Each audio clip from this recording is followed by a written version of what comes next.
Hi, everybody. Hi, everybody. There we go. Come on now. Thank you so much, everyone, for coming out on this exquisite spring evening in New York. It's really great to see everyone here. We are gathered here today in recognition and celebration of the really sort of rather extraordinarily massive career of Yayoi Kusama. 70 years Yayoi Kusama has been making art. And so we're here to try and think about it a little bit. And there are two people here with me to do this work. One is Christopher Bedford, who is the Helen and Charles Schwab director at the San Francisco Museum of Modern Art, and was previously the Dorothy Wagner Wallace director of the Baltimore Museum of Art. And then seated next to me is Lynn Zelevanksy, who is an art historian, a curator, a writer, and the former Henry J. Hines, the second director of the Carnegie Museum of Art in Pittsburgh. And she also held posts at LACMA and at MoMA, and most importantly for our purposes this evening, she was the co-curator. Her co-curator was Laura Hopman, who's down the road at the Drawing Center now. And they organized in 1998, Love Forever, Yayoi Kusama from 1958 to 1968, which was at the LA County Museum of Art, and then traveled on to MoMA and to the Walker in Minneapolis. So I have some questions. I thought I might just also say a little bit about my own experience with Kusama, just as a way of framing the conversation. I was introduced to Yayoi Kusama's work in Lynn and Laura's show in 1998 at MoMA. That show was really interesting to me at the time because it was part of a wave of shows that were being organized around what we would call then, I don't think we would call it this anymore, but we called it global art history and global conceptualism, because those of us who had been born and raised in New York had suddenly realized that there were people making art all over the world. And we felt a need to account for some of it, and we hadn't been very good at accounting for it up until that moment. And so that was really the sort of the ship that Kusama sailed into my life in. And I've always actually wanted to tell you this funny story. So it was the old MoMA, or everyone's got their version of the old MoMA. It was the MoMA where still it wasn't only tourists. It was still like a kind of a lot of New Yorkers in the audience. And you had a film and video room in which you were showing video footage of a Kusama happening in which she was painting polka dots on trees and in the water and on a lot of naked people's bodies. And we were all sitting there wrapped, not knowing what was going on. And a young child said very plaintively to his mother, "Mommy, why is she doing that?" And it was like being in like a Woody Allen movie or a New Yorker cartoon. Literally everyone in the room kind of leaned in to hear what this woman would say. Like, please, Mommy, tell us what's happening. So it was such a great New York moment. It was a great art moment. And I've always sort of held that with me whenever I encounter Kusama. My next encounter with Kusama was actually at the Baltimore Museum of Art, where Christopher was the director. I was the curator there in 2000. And the Baltimore had a fantastic white infinity net painting from the 50s. And it was really the first time I kind of was able to get up close and look at it Christopher had nothing to do with its acquisition. The white infinity net painting was acquired for the Baltimore Museum of Art by a curator named Brenda Richardson, who was an extremely important curator who time has forgotten, but she did the first painting show, Frank Stella's Black Paintings. There was a great big Donald Judd cube, and she bought this incredible infinity net painting. And I had just come out of graduate school and still was trying to figure out, like, who is this Yayoi Kusama person? And put the painting out on view and went and looked at it a lot because it was fascinating to me, particularly because it registered her friendship with Donald Judd, which seemed really quite improbable to me at the time. But it speaks to the long arc of her career, that she was friendly with the people who made minimalism in New York, and then she's friendly with the people who make pop in New York. So she really crosses these two huge post-war movements, and in a way that a lot of other people don't. Other people sort of stayed within their little movement sections, where Kusama had a lot more fluidity between these movements, which is really very interesting. And then I was able to put her in one show, those incredible phallic encrusted sculptures.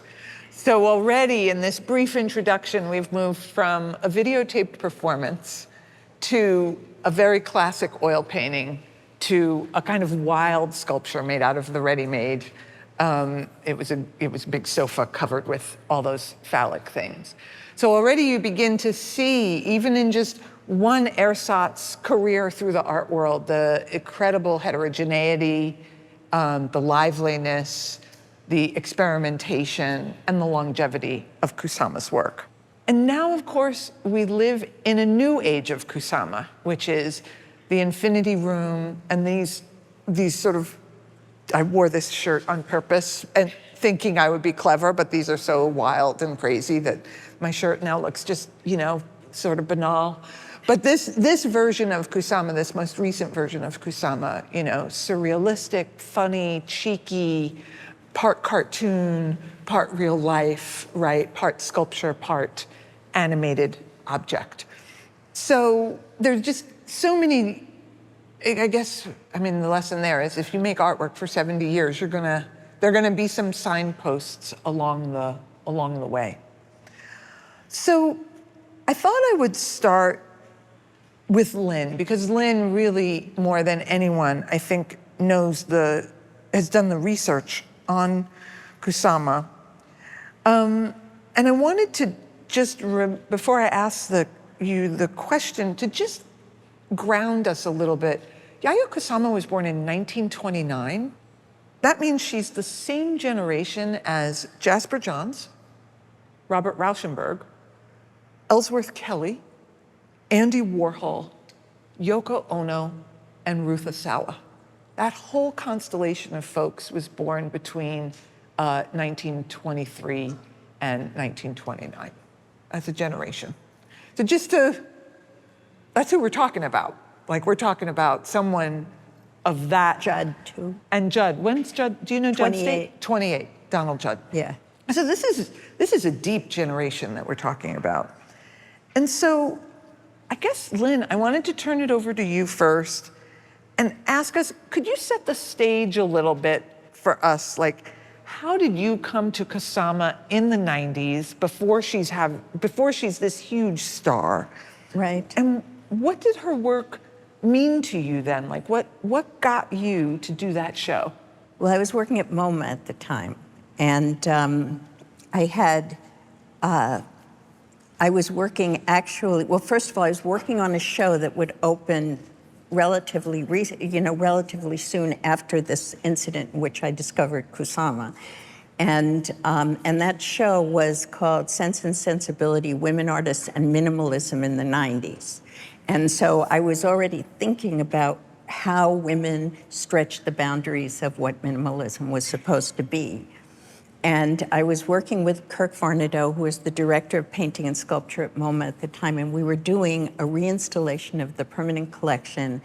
And I pulled out of one of the drawing department cabinets this collage that was basically a file folder label collage. There was nothing there but the kind of labels you would put on files, but it was like they were sort of undulating. They were in lines, but they were undulating across the page. And this is exactly where my thinking was at that point. And so I got very excited about it. It was obvious to me that it had never been shown because it was in a very ratty old frame.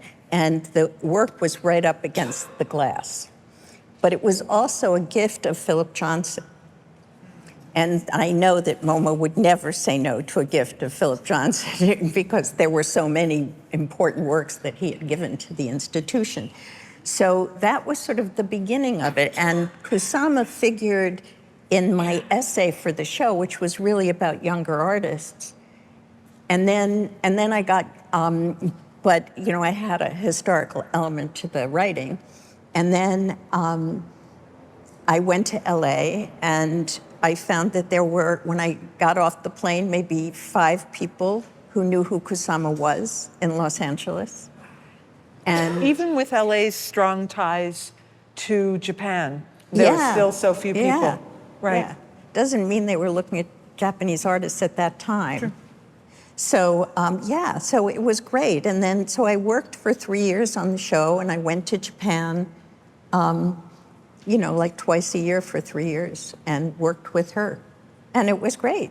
And so your show, you decided to do 58 to 68, right? You did a tight decade. What was it about that decade that you felt like that's why you wanted to start with that work? Well, first of all, I was very worried about, I didn't feel like I could engage with Japanese culture because I didn't know enough. And so I wanted to really deal with the years that she was in New York. And she was, after 68, she was very peripatetic. And so she was in Europe a huge amount of the time, as so much that Judd felt that people were forgetting her. He felt it was a big mistake that she was doing that. So those were the years when that was the 58 to 68 was the decade that I knew very well, and I felt like I could really deal with, and so that's why I chose it. And were you in dialogue with Donald Judd about her? No, because Judd had already died. Oh, okay, right. But I was fortunate in that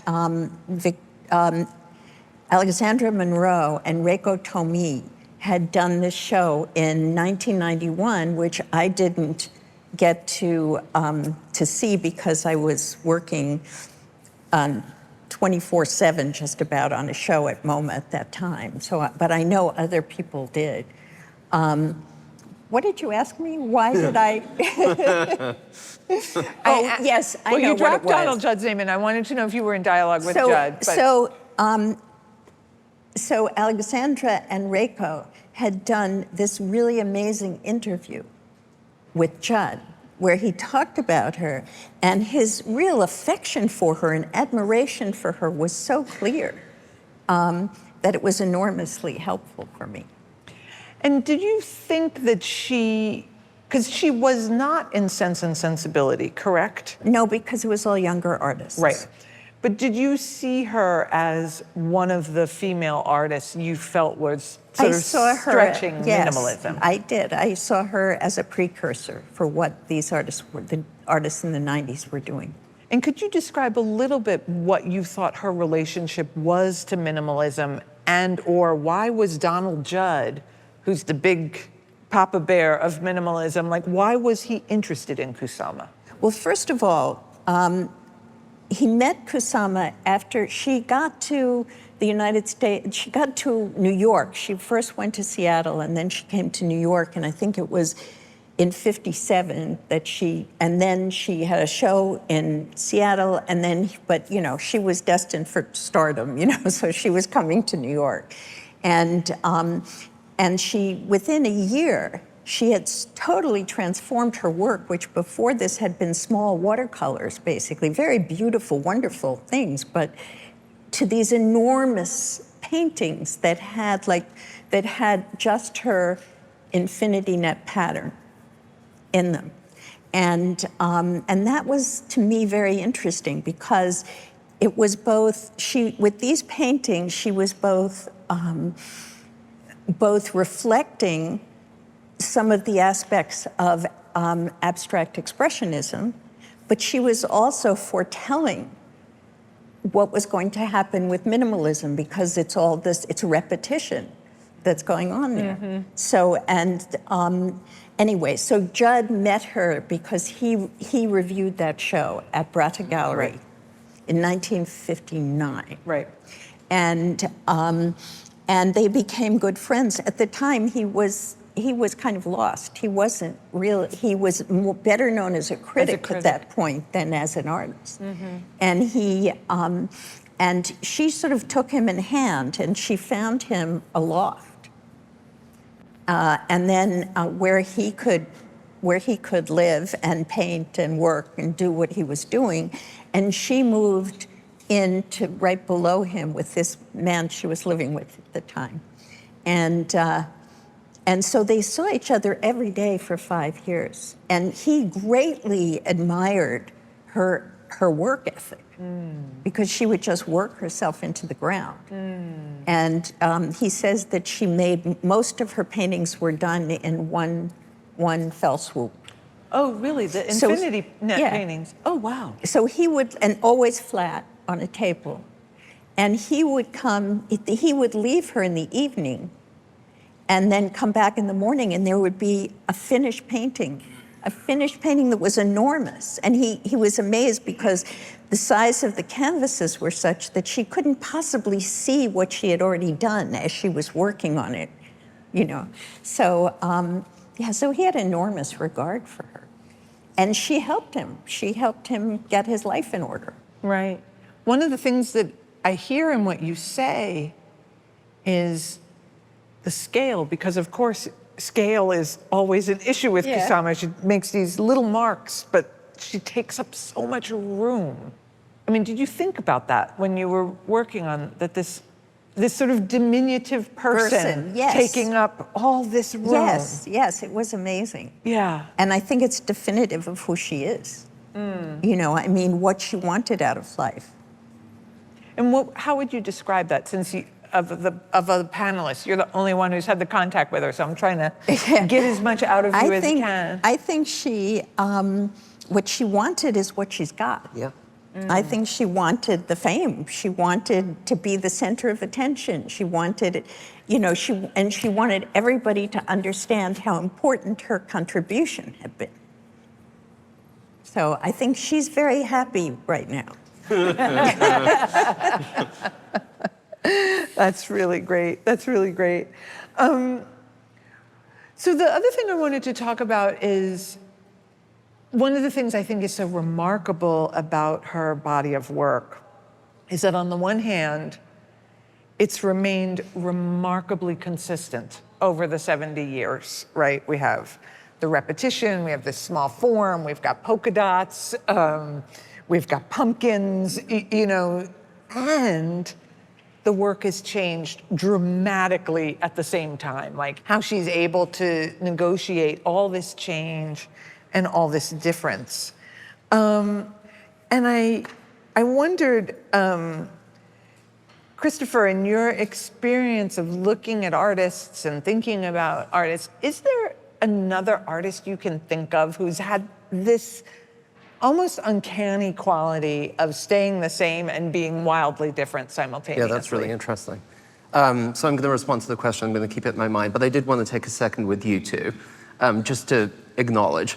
We are very intimately interconnected as a group of 3 people. I've been sitting here listening to the 2 of you and recognizing the fact that 2 truly great curators who I think belong to a generation that really took on art history in a different way.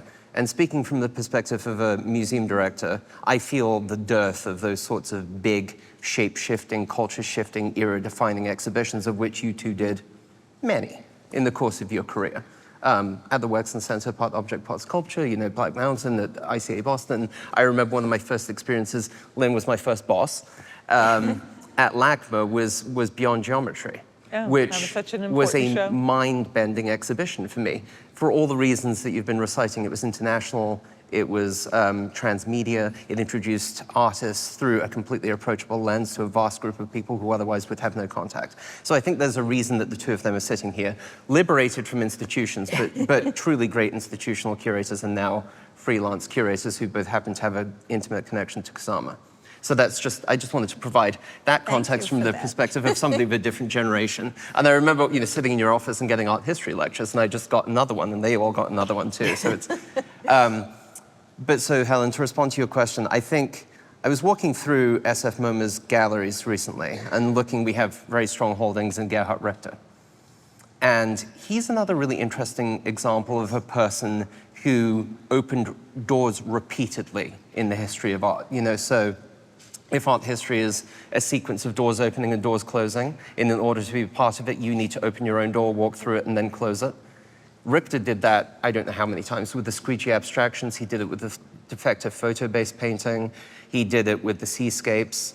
So a consistency, he did the mirror paintings. It goes on and on and on. And I think in the hands of most artists, one of those gestures would have been enough to carry a whole career.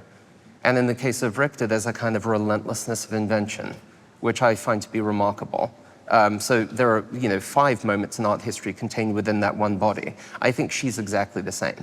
It's interesting because, of course, I could have put Richter in the list of people born in the 20s who form her generation. I mean, he's absolutely of that generation as well. So when I think about her, I think about the pumpkins. I think about the infinity rooms. I think about the infinity networks. I think about the phallic sculptures, which are so important to you in your work. I mean, any one of those would have been enough to secure her place in art history, but she is relentless in her invention. I think there's a very, very small group of artists that belong in that category, even truly great ones, like Ellsworth Kelly, for instance. Sort of basically one idea, right? One great idea that spanned a career, but not 5, 6, 7 era-defining ideas.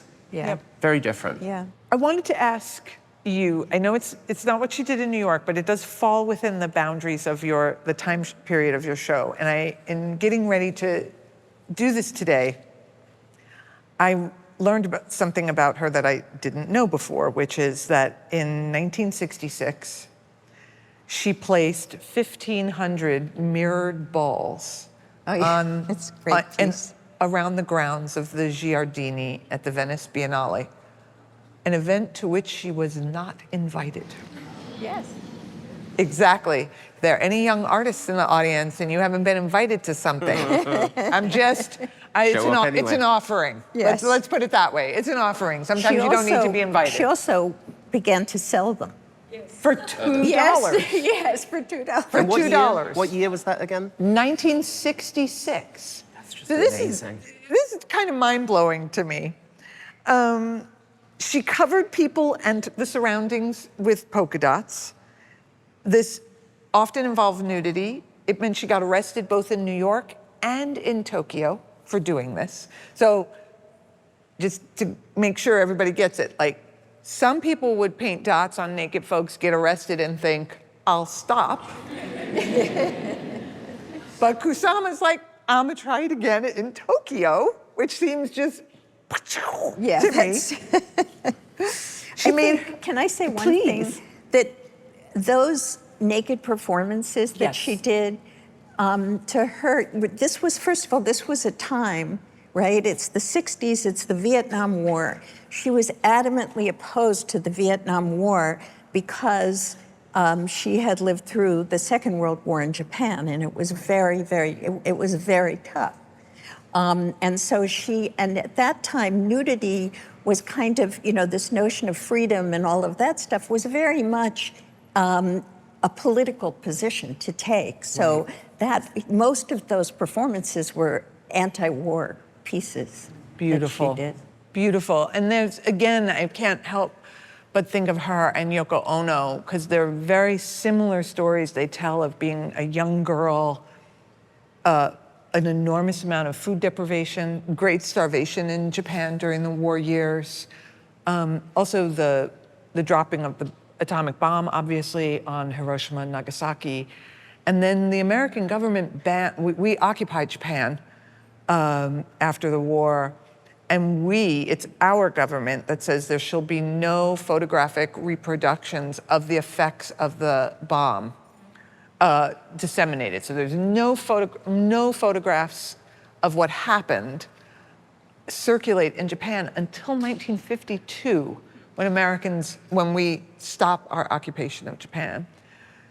And the first photographs that are released this is a floater for you, are of a lot of people who are naked because their clothing has been literally ripped off of them as a result of the bombing.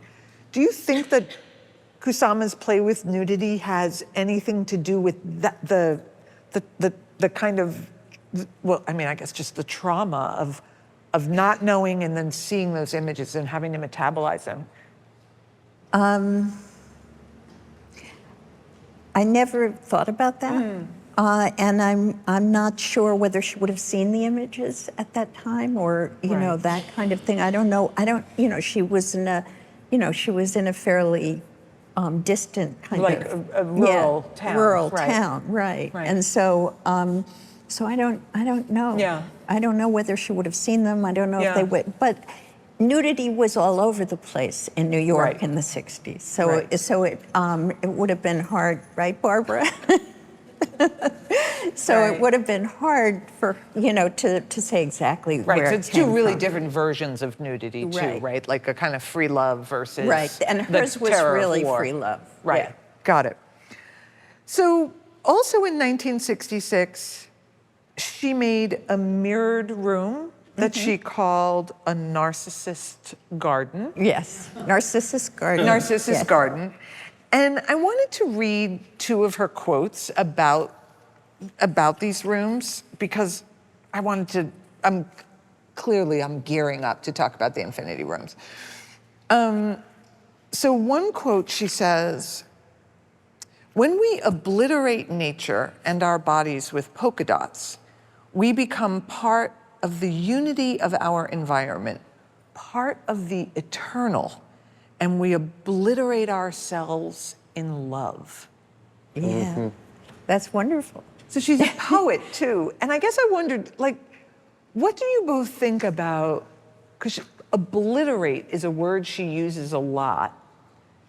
And it's sort of something she does a lot, but she just makes it look gorgeous. Like, but obliterate is actually a very violent, devastating word. So how do you guys square the beauty and this drive towards to obliterate? I love that quote. It's I was beautiful quote. intimidated by sitting here with Lynn. I was reviewing Kusama quotes in advance, and you're absolutely right that she is a poet, and there's a really interesting both and proposition always in her thinking. So self-obliteration on one hand, the achievement of eternal love on the other. Those things happen in this sort of in the same gesture. Remarkable. She's really interested in nudity and performance, but herself wants no part of that. She is, I'm orchestrating, I'm not involved. So, and she equates herself with Warhol in that sense, being asexual before there was a term for that. So yes, embracing it, but not being a part of it. I find that really unbelievably interesting. It is. Yeah. What do you think about it? I think that that she was that this has to do with her emotional state and her history, and I think that she was, you know, that the way that she controlled things, she wanted to obliterate what was inside of her that was making her crazy, her hallucinations and things like that. I think that's what she wanted to obliterate. And that's why obliteration became an ideal. And then what about the relationship between obliteration, self-obliteration, and proliferation? Because I think, back to Helen's question, or your response to it, the proliferation of Kusama as artist, as brand, as event, as spectacle is so profound in the world. I don't think we've seen anything like it, even comparable, since Warhol. I don't know that Warhol even achieved a level of cultural phenomenon comparable. So I'm interested in the fact, or your reflections on the idea that that proliferation has crossed all lines. It's art world, it's mainstream, it's commerce, it's merchandising, it's popular culture. I mean, she's achieved the total vision that she had in 1966 for herself. Yes. Self-obliteration through proliferation, maybe? Is that the concept? Yeah. Yes, I think maybe so. I think And the maybe so. proliferation, I think rhymed, like that word, that sense of just going, also rhymes with this other strategy, which is to accumulate, like grab, more polka dots, more flowers, more pumpkins, more infinity rooms, right? Like, there's a sense that there's an insatiable quality to it in a way. Right. Definitely. And within it, maybe she disappears to some extent. She's ever present but disappears, and I think about that, and I don't want to presage your conversation about infinity rooms, but that's kind of what happens in the infinity room. You're Right. present, and then you disappear too. Yes. Well, to exactly that that sense of things, she herself says, a mirror is a dance which obliterates everything, including myself and others, in the light of another world, or a gallant apparatus which creates nothingness. So, like, I don't know, man. I mean, first off, I just I love it. I'm like so high on the way she thinks. It's just so fantastic. Also, if you look at the paintings, they really do have an astronomical feel to them. Yes. From the very beginning, from the watercolors through all of the net paintings, and then Right. what you're looking at in these galleries. Well, even thinking, I started wondering if the polka dot is the moon, the sun, any planet. Of course, she lives through that great moment in human history when we see the Earth from the moon, right? Yeah. And we see this flat ball, So I think she does have a very cosmic imagination, right? I mean, but also a very prosaic one. It's flowers and stars, right? Like she's somehow in the space in between these things.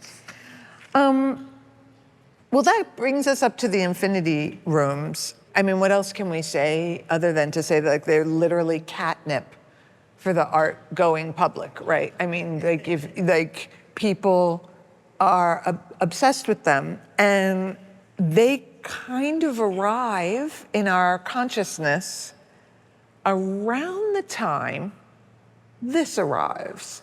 So this with a camera in it is 2010.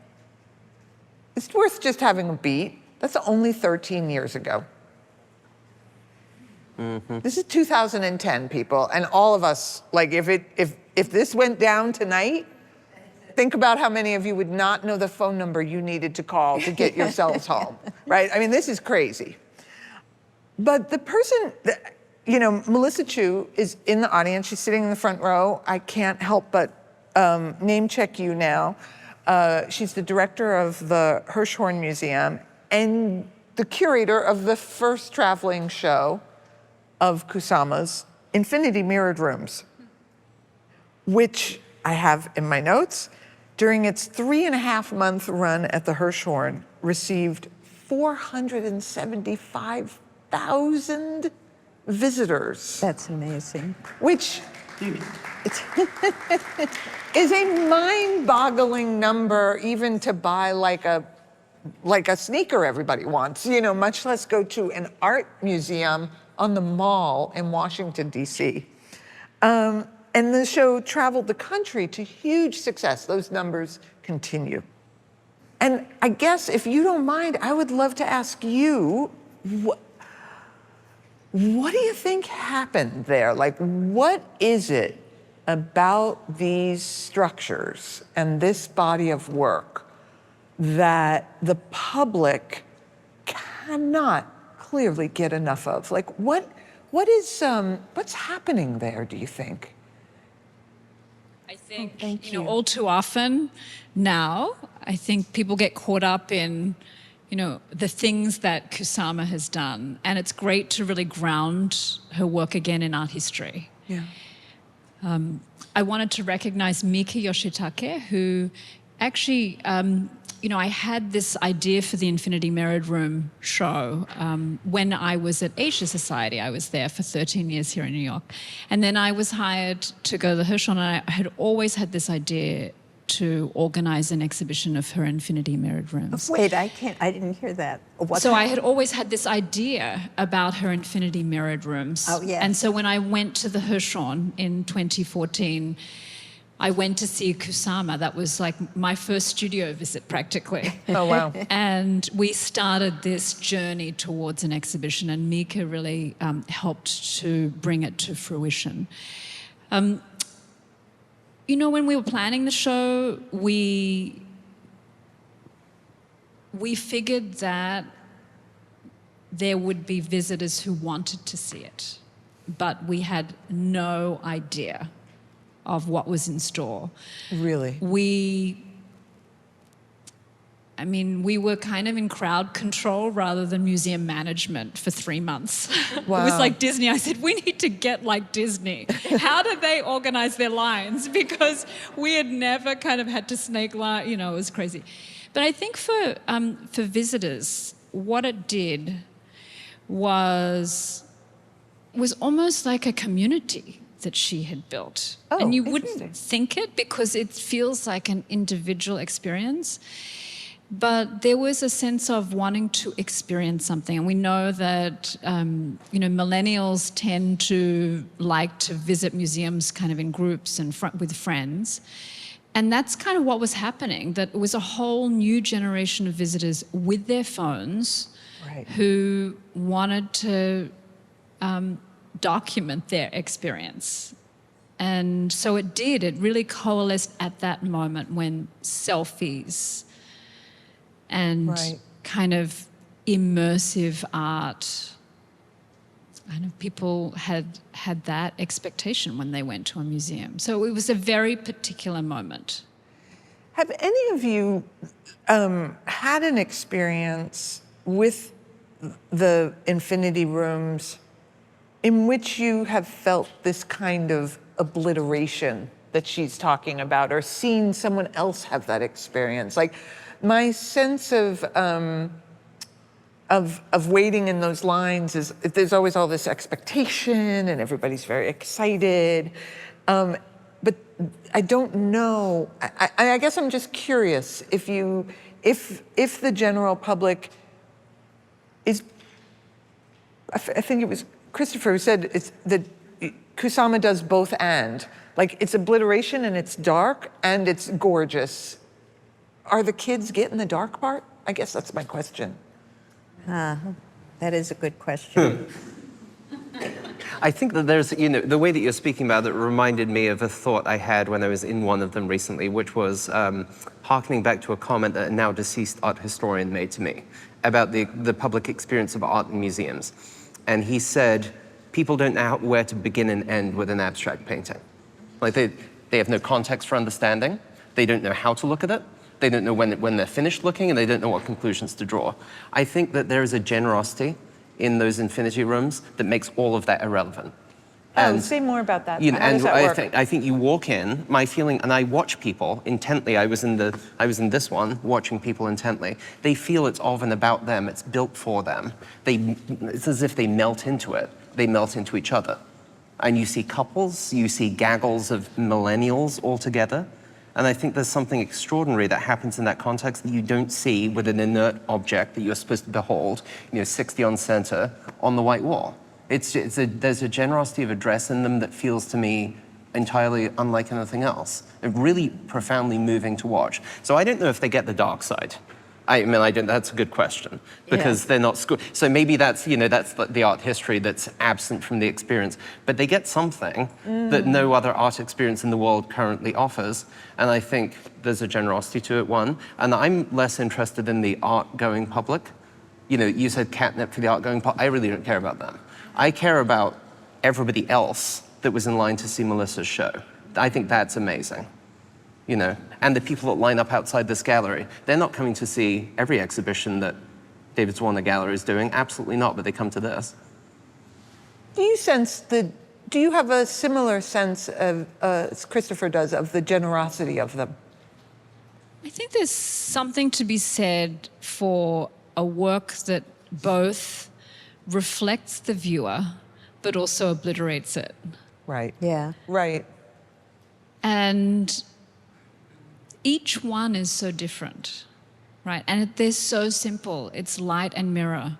And so in a world where, we are we see and feel technology, we high tech work, whatever it is, and yet it's so simple. Right. So I agree. I like that idea of generosity, actually, that it's giving a visitor something. Right. You don't have to understand art history to kind of feel it. Did you include an infinity room in your show? Yeah, the first one. I don't remember it. Yeah. Did it have? That's so crazy. I only remember that little kid asking his mother what it all meant. Yeah. Did it have the same effect on the viewing public then, in '98, that it has now? They flocked to it. You're kidding. No, Right. and they would spend a very long time in it, and it was a lot of younger people. Interesting. Yeah, yeah. So that remains a kind of thread then through the career, that this work, because I think about them as like the ultimate, like, I don't know what we call it, the teens of the 21st century. It's like the ultimate artwork of the teens. And that's why I'm kind of curious that she has had this program from the jump. Yes, she was doing this in the 60s, for sure. Right, really just extraordinary. All right, I have this question. I have to ask it. I don't know how, I can't not ask it. God. I know. What is it? Even I'm like, really? Do you have to though? But I do. I think I do. It's really terrible to rope people together because they come from the same country. So this is the Yoko Ono Kusama question. But I want to talk about them because they had such a profound shared experience as children. Mm-hmm. They both write about the deprivation of the war in Japan. They both write about being hungry. They both write about using the power of their imagination to overcome a daily life that we can't imagine, right? And then as adolescents, as 15-year-olds, they are 15, they live through the bombing of Hiroshima and Nagasaki. And they both end up artists. So I'm trying to rope them together in this way. It just feels so profound to me to have these two women, both of whom are iconic as fuck. Yeah. Like, that they come out of this experience to literally become household names, to become arbiters of peace. And I guess I just wanted to, I just have questions about art and democracy, and what is it about art do you think that they go to help them navigate an experience of just world historical proportions, and then we love them. Like our audience, we grow to love these two people. And I'm just curious that especially Melissa and Lynn, because you've worked so much, what do you think it is? And Chris, why do you want to show her? And what is all of that about for you guys as professionals? It's interesting because when I started working on the Kusama show, I wasn't thinking about that kind of democracy, Right. That her work clearly does provide, or it evolved into that, because her early work, which is very beautiful, are small abstract watercolors that are very, they're wonderful, but that doesn't have anything to do with the kind of accessibility that you're talking about here. So that became an ideal for her later, and I think that it had to do with, this whole thing that she went through in New York when she was here, and the war, and all of that stuff that she had. And I also think that she wanted to give the experience of, that atomic the astronomical part of her work, you know, like right. you know, that's what those mirrors fracture everything and do. They just, you know, you could be anywhere. You could be like Melissa was saying, you could, you know, you could be, you are there and then you disappear. So I think, you know, that it's both wonderful and obliterating. It seems to me that it's, you know, I don't know enough about Eastern philosophy or, you know, and religion to be able to say this is what it was. She certainly wasn't very interested in religion per se, but I think that there's a spiritual element to it. Yeah. Right. Yeah. I've always felt that there's some kind of Buddhist, cosmic, existentialist thing. I mean, it doesn't feel Judeo-Christian. But it does feel very well, you know, like the thing about church that can feel good, which is like, you're small, man. Yeah. You're small. Yeah. We're small, and it's to right size you somehow. Yes. I think also one of the reasons that I invoked your collective curatorial past was because thinking of part object, part sculpture, or beyond geometry is, and I can speak for myself also in saying, I think I have an intellectual life as a consequence of art. And not only that, but I have thoughts that would be impossible without the stimulation of looking. They would be impossible. They never would have occurred to me. And so I think as a consequence of that, devoted to social art history as a method to try to understand the origin of a thing as specifically socially grounded. So I know that I'm very drawn to people like Kusama when it's impossible to disassociate her creativity from a particular social historical context.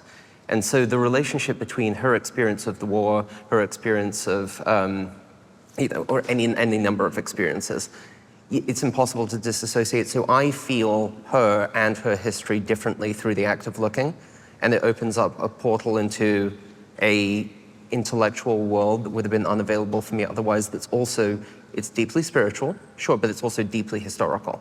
And I think there are very, very few people that do that. We can do that, Yeah. right? Yeah.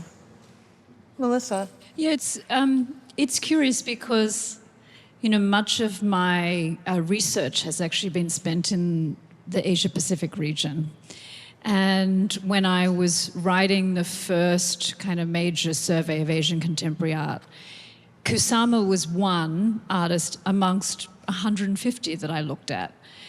And that was way back in 2010 with Thames and Hudson. So if I would have fast forward today, I would not probably have thought that Kusama would have the stature That's Oh, interesting. that's that really she interesting. does today. I mean, I was always thinking of her with Yoko Ono, with Nam June Paik, you know, of that kind of generation who, on Kawara, Right. who were in New York, who were very much part of a New York art scene.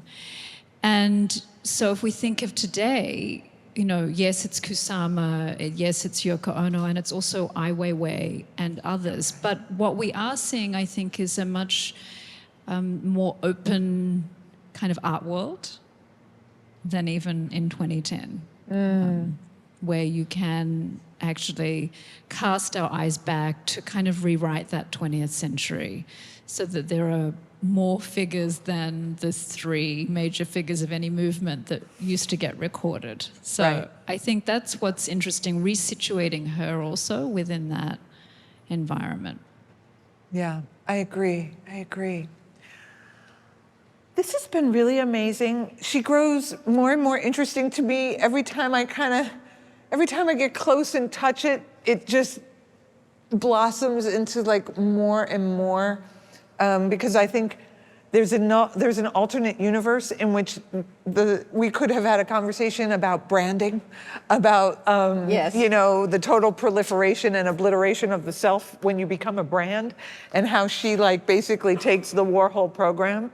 Warhol passes away, I think, in '87, and she's able to take that Warhol-esque vibe into now, where, you know, then both of them are so prescient about what happened to the world, what happened to us.